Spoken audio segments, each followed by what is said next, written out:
Hi, good evening. Good evening. You have sent Yes, we're right. expecting Miss Nandita Das. So, to all our viewers, a very warm good evening from Calcutta, from my end, and for Katyayani from Delhi. So, we're all waiting to welcome Miss Nandita Das. I'm sure all of you are also eagerly following us on Instagram, and today's conversation, promises to be an interesting one because there are a lot of I think questions that we can ask. Yes, has Miss Nandita Das joined us then? yes. So we've got a notification that she's joined. I think we'll just wait for her uh, Wonderful. to be here. Yes, certainly. And to all our viewers who joined already, we'd love it to be as interactive as possible because this is a wonderful platform to engage with somebody who's not only erudite but so much engaged with the current discourse. So, hoping to hear from all of you in your comment section as well.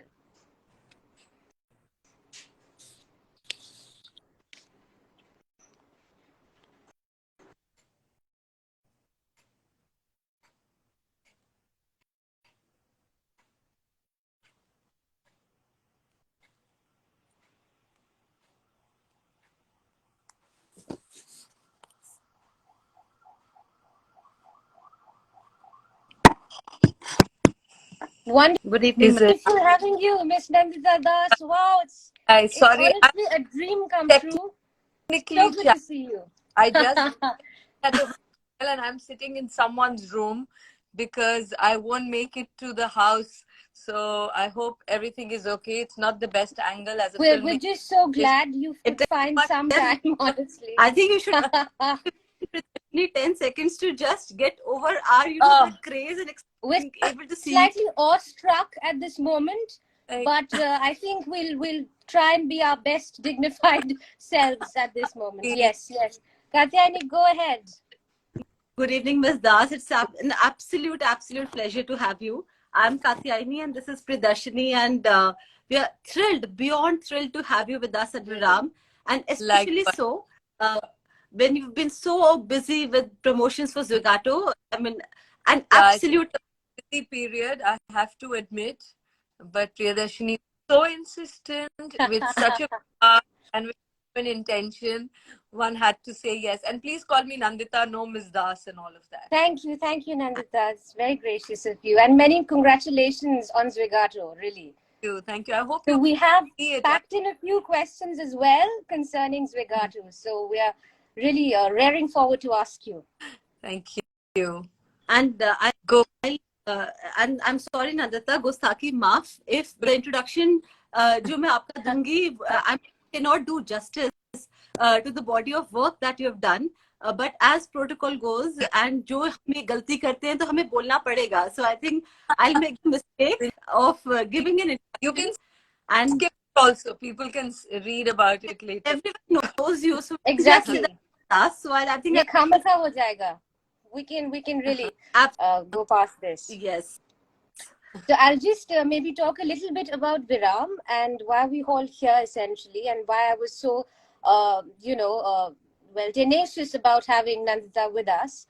Because, we're a very small collective, Nandita, and we're talking about micro acts of aggression, which we refer to as subliminal violence, and it's often been theorized as symbolic violence.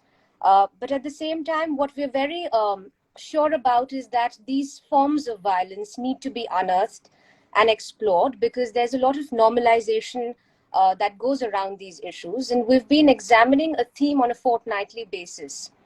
So we're trying to sort of create a liminal space, hence the concept of Viram, which essentially denotes a pause, a moment to actually step back and recognize something for what it is. So rather than seeing something as possibly love or care, if we can interpret it in other ways as maybe control and power too, because it's very important that we are sort of hostage to complete socialization as well, and we're often given to believe that something is right just because it's the accepted norm. So at Viram, we're essentially looking at the ordinary, the innocuous, essentially quotidian acts of everyday life, which are usually not really refer to as violence, nor are they backed by a legal system. And we are committed towards, talking about these very issues. So today's theme is essentially Nazar, and Nazar is all about the gaze. And the gaze can be interpreted in various ways. It could be the gaze of surveillance, it could be the gaze of invasion of privacy, it could be the gaze that leads to representation.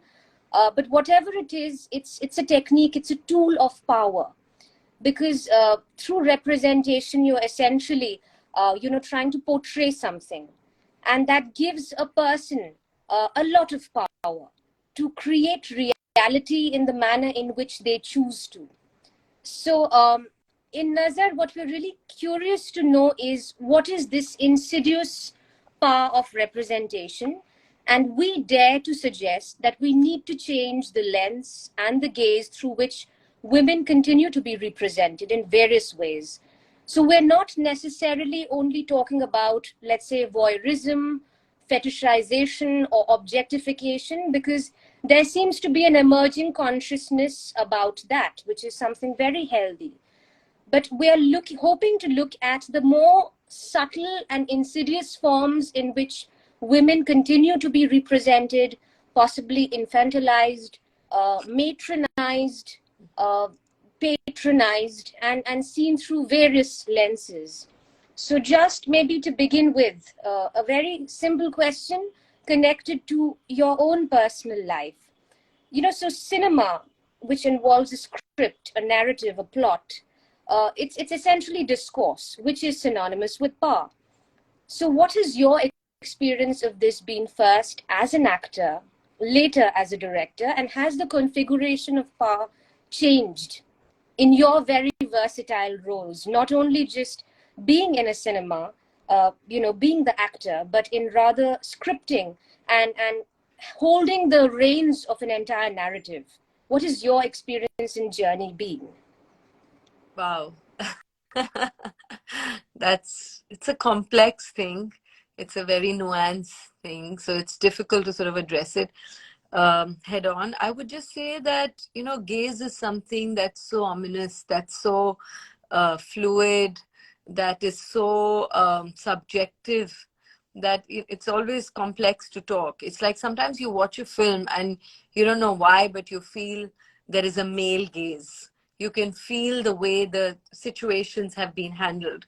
And similarly, I've come out of my screenings and, I remember in Cannes when I showed Manto, we had a premiere there. And this French lady walked out and she said, I immediately knew that this was made by a woman. And I asked her, I said, how did you know that? Like, because you're not consciously, when you're directing, when you're writing, you're not conscious of your gender all the time. It is so part of you that there is, the experiences you have are going to inform your choices. So it is definitely, one of the many identities you have, and probably something that precedes all other identities, because we are never allowed to really forget the fact that, I'm a woman. So I'm sure that sort of plays a bigger role than I think. But so she said she had studied Manto. She really knew a lot. She was a French woman, knew so much about Manto that I was myself amazed. And she said, Manto if it had been done by a man, I felt like it had the opportunity to make it far more violent, far more sexual. But the way you chose to tell the story, whether it's your personal, but it just felt like it was a woman telling. So, and anything is, you can say that it's a generalization, because it doesn't mean that women can't do violence, or cannot portray the film that won the Oscar. I forget her name, but she was a woman director who did a film about about the World War. So it's not so black and white. So one has to always kind of take two steps backwards as well. But broadly, this whole thing of the gaze, also the films that I grew up with, for instance, were all made by men. And at that time, some of the most sensitive films about women were also made by men. So someone asked me, they were like, why do you want diversity in gaze? Why is it important when you yourself are admitting that all the films that you grew up watching, which were women-centric or which had sensitive portrayal of women, whether it was Shyam Benegal, whether it was Mrinal Sen, whether it was Adoor Gopalakrishnan, or, whether it was Govind Nihalani, all of these were men. Because at that time, there were so few women who were actually helming these projects, were writing or directing or whatever. So the thing is that there is something that happens when you have a diverse gaze. You may be conscious or not, because you bring in different life experiences and you tell a story, you write a story, you look through the lens in a different way. You want to portray. And it's not only about writing women's parts, it's how are men portrayed, how is a situation portrayed. All of that changes when you have diverse gaze. Otherwise, everything can become more sort of homogenized. So I think gaze is a very, very important aspect to anything. And I'm in fact just coming out of a session which was all about diversity and inclusion, which has kind of become a bit of a catchword, Right. especially in the corporate world. But it is also time that we walk that talk, and at least that conversation is happening, and it's forcing us to look at so many of our unconscious biases. And not just, we often call it an unconscious bias, but I think there's more unconscious prejudice. We are easy to kind of judge others. We are easy to call out others for things that, just having that sense of entitlement. And, it's just that there's been such a historical wrong for so long that even as women, we are also conditioned by patriarchy. It's not just the men. So we are also used to taking the shorter end of the stick. We are also used to feeling guilty at the drop of a hat. We are also, sort of used to finding faults with ourselves. So when we have that feminine gaze, I think what fundamentally changes is that we bring our life experiences, and those are filled with vulnerabilities and strengths. We as women do not see a dichotomy in being vulnerable and being strong. They are not sort of two ends of a spectrum. In fact, that's why they say vulnerability is the seed of creativity. Because when you are vulnerable, when you're not sort of over cocksure about things, you ask questions, you think aloud, you're not afraid to make mistakes. There is a humility that comes automatically. You become more democratic in your processes. You become more inclusive because of maybe that vulnerability too. So I think that gaze is very important. And like you rightly said, it can be a controlling gaze. It can be an empathetic gaze. It depends, because gaze is in a way a neutral thing. What kind of gaze are we talking about, and how do we make that shift in the gaze is really important. So I don't know if I really answered your question, but your introduction to it, whatever triggered my thoughts, is what I shared. Thank you so much. Katyayani, do you have something to ask? Because I sure do. I absolutely. While listening to you, I remember this sentence that Dostoevsky once said, that, life imitates art and art imitates life. And he actually said that first art will imitate life. And Exactly. if we look at women and women's gaze, and even the male gaze on women across the world, at one point, we can see women fighting for a basic right of actually being able to study. At another point, probably to drive. Probably at various points, even in our country, at the various spectrums, at one point we are fighting to have an equal pay for equal work, or be termed as an equal. For example, if I recall how we developed even in cinema, the mere shift we brought about from calling somebody as an actress to an actor was actually a fundamental shift. I would say it was a huge jump as to how we actually view somebody who's in that profession, because we take away gender. But Nandita, where do you see that in the spectrum of art and life, where is Bollywood and Indian cinema? I should not restrict it to Bollywood. I'm sorry, I think we're all conditioned also to say Bollywood, but where is Indian cinema at present? Is it keeping pace, especially the male gaze on how women are portrayed? Is it keeping pace with the way changes are happening in the new struggles feminism is fighting for? Definitely art imitates life more. Because finally the people who are making films, but finally those who are sort of giving their stories, or what kind of stories do they want to tell. All of that comes from, these are people not from another planet. They are from the same society.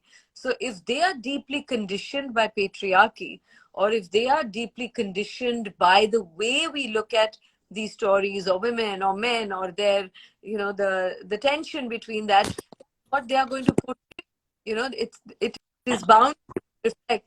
The sad part is that I don't think the diversity that exists in society reflects in our work, reflects in our films, because invariably I feel like economics interferes with art.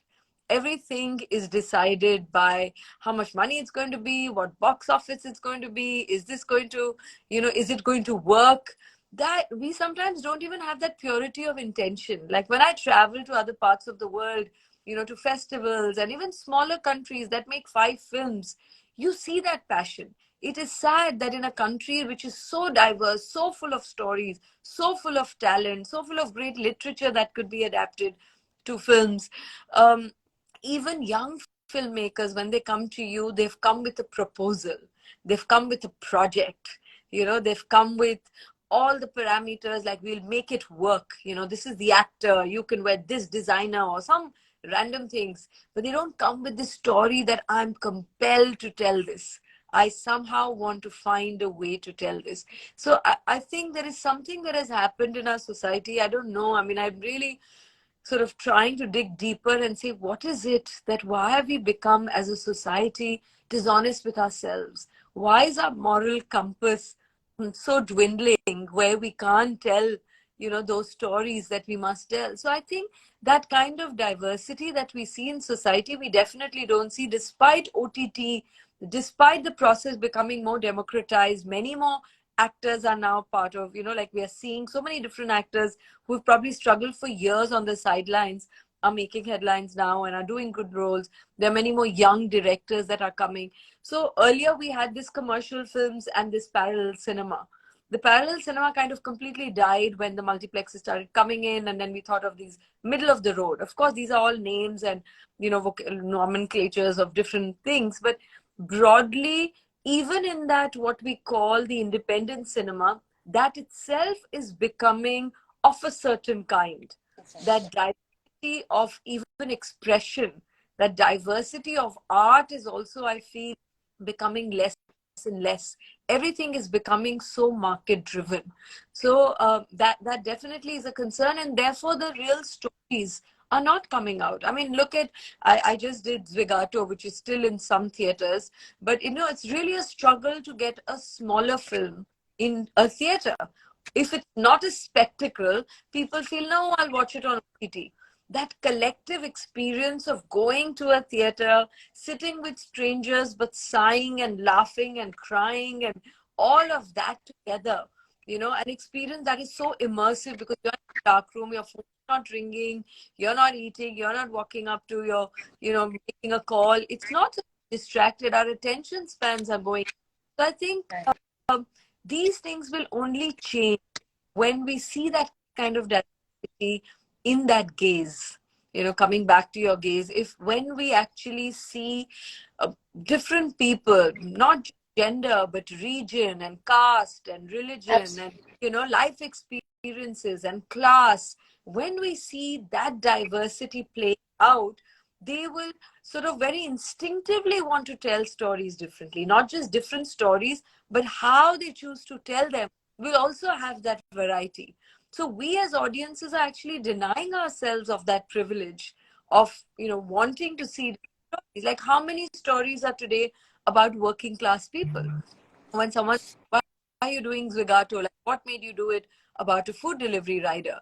And I'm like, these are people who, form my world, and they are just nameless, faceless people who are and voiceless, and where are these films about the working class?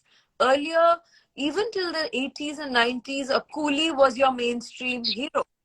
A rickshaw puller was your mainstream hero. An office clerk was your, all these Rishikesh Mukherjee and, Sai Paranjpe. There were all these fun films. Or even Gurudutt and Bimal Roy, who had, emotional stories, song and dance, but at the kernel of it, there was something that was compelling them to tell that story.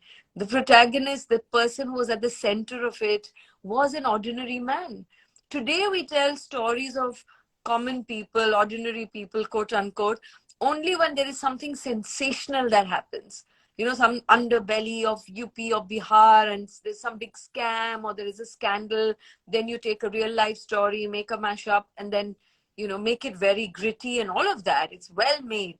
But the point is, where are just slice of life stories, or where are these people who just go through, you know, little acts of, you know, who are going through, chipping away their dignity every day? Where are those stories of, you know, little roadblocks that they encounter every day, or little ways in which they rebel every day? Where are those stories? So I think a lot of it has changed. A lot of people are maybe more optimistic about it, but having been on the periphery of the industry for 26 years and having grown on more independent cinema than mainstream, I feel at that time, whether I liked those films or not, but there was a range of cinema. You know, they're from absolute escapist films to very sort of almost esoteric films, but they could exist simultaneously. Today, a whole lot of films just cannot keep up with the market demands, and things are becoming more and more about pleasing larger number of people, and therefore becoming more and more what we call mainstream.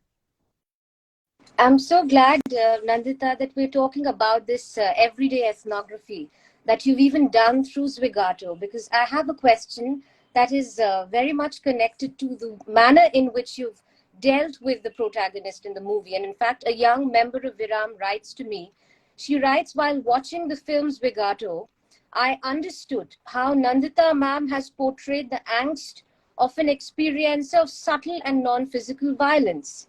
And in relation to this, she recounts this particular episode that in one of the scenes, the protagonist, Manas, working for Zwigato, is infuriated as someone wrongly files a complaint against him for having arrived drunk. Someone who's never even had a single drink in his life. And as a consequence, his ID is blocked and he heads to the main office, vents out his anger. The head informs him that there is no... Yes. Yes. So to this, she is asking, is it difficult to ideate, decide, and showcase an act of subtle violence? Because that is something that we're even experiencing in Viram. It is very difficult to explain to an audience what subliminal violence is, because it is often hijacked under the expression of psychological violence, or for that matter, emotional violence, or non-verbal violence. But what we're trying to say here is that subliminal is something very different. It is not just psychological. It is not just something that is very unique to the person. Yes, almost. Exactly. You know, it's an undercurrent, and it's a social fact. You see it being experienced by so many people, but isn't it so difficult to concretize this idea of something that is just so diffuse and nebulous? Did you experience this? Because you're showing the intersection of class and caste in your film, which is so relevant. And gender. Absolutely. And gender. And somebody who is a victim of that patriarchy. So exactly. He's a good guy, he's your protagonist, but he's uncomfortable when the woman wants to work outside, and you know, and he questions that, or not only questions, not to work, you know, so he has the final word on it. So because you are flawed, just because they are protagonists, it doesn't mean they have to be put on a pedestal. Even someone like I adored, but you know, there were times when I was more empathetic to the wife, purely because it's, you know, there are also these gender disparities that you're dealing with, and you're not just telling a story of a heroic man who's doing, you know, great things. So sorry, go ahead. What's your question? So that's the first question, essentially. How do you ideate on something which is so nuanced? And the second is that, to your mind, is the audience of India, and of course this is at the risk of oversimplification, because there is no one India, but to your mind, is the audience receptive to understand and appreciate these forms of violence, or even for that matter consider it to be an act of injustice? Because this member of Viram writes that how her friend couldn't understand scenes that portrayed entrapment, the culture of poverty, division of labor based on caste, ill treatment based on class. So that's essentially the question. Do you still feel that we, as an audience, have the right tools to gauge, are patient enough to understand such feelings of subliminal violence experienced by everyday people? Do you feel we are well equipped to be understanding this? So two things. One is that how does one portray nuanced subtleties? And I think, sorry.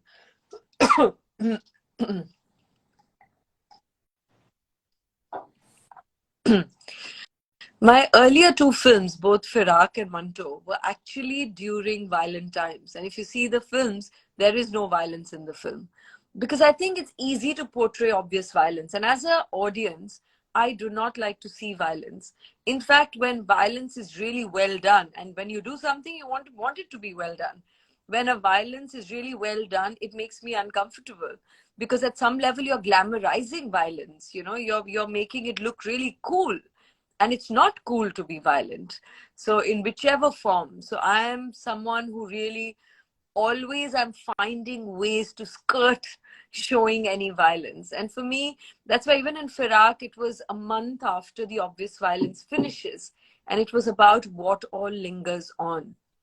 You know, I mean, whether it's prejudice, whether it's anger, whether it's emptiness, whether it's lack of hope, it was about the emotions that linger on, you know, the psychological and social impact of that violence. Because we all know in a way what it looks like, what it feels like, or know, as in, even if it's not a lived experience, we have seen so much violence in films that we've kind of numbed ourselves of it. So I think for me, that socio psychological violence, to be able to peel the layers of that, is far more important. Again, in Manto, which was, you know, sort of during partition, and we saw such a mass violence, and yet that's why I chose to tell his stories. In some ways, the making of it, or the choice that I made of telling the story, was also Manto-esque, because Manto doesn't talk about big acts of violence. What Manto does is talks about, you know, personal stories, you know, individual stories about two people, and, you know, about three. So it's through those stories you understand the enormity of that violence. You understand the magnitude of that violence. Again, in Svigato, you know, it's not about big dramatic moments.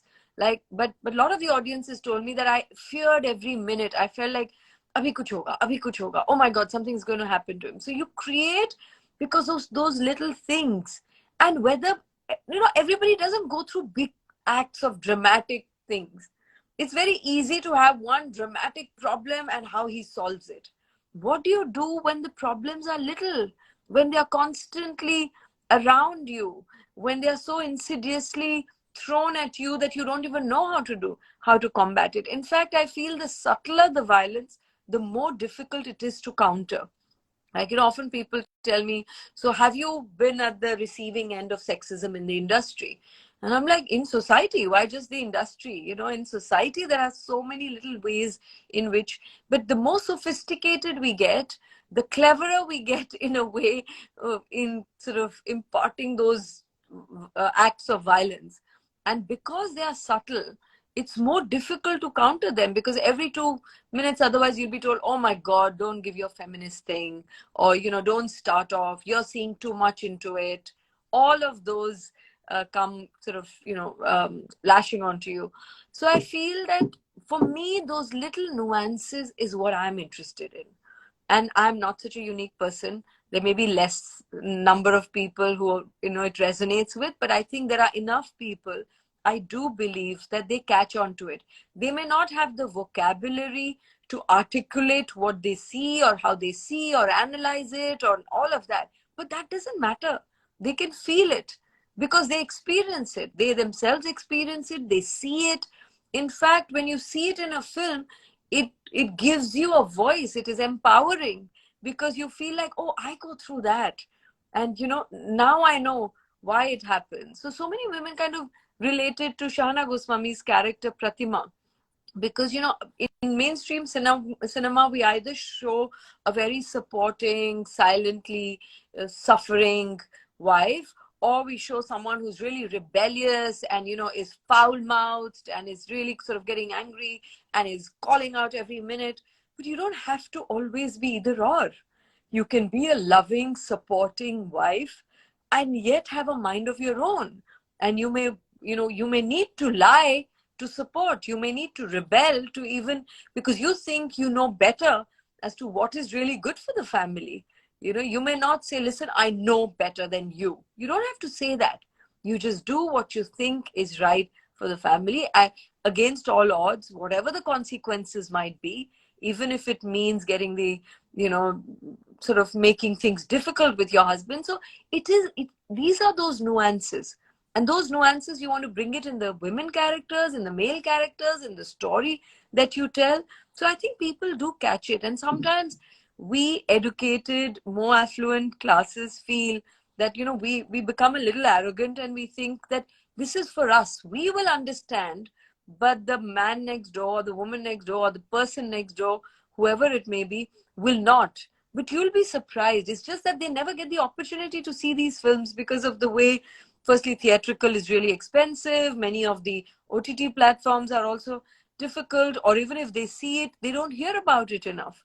A mainstream film is bombarded so loudly for so long that you know about it.